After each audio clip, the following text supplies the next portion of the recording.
Каква първоначална обезценка да очакваш, когато купуваш употребяван автомобил?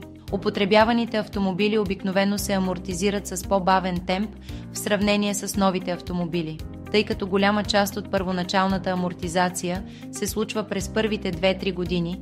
С покупката на употребяван автомобил избягваш този рязък спад в стойността. Обикновено такъв автомобил може да загуби около 10-15% от стойността си годишно.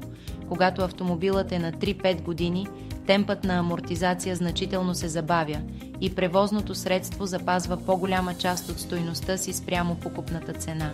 Например, автомобил, който е на 5 години, може да е амортизиран с 50-60% от първоначалната си стойност, но обикновено ще запази стойността си по-добре от този момент нататък. Всичко изброено до тук също така зависи в голяма степен и от марката и модела на превозното средство. За още полезна информация посети Atara.bg.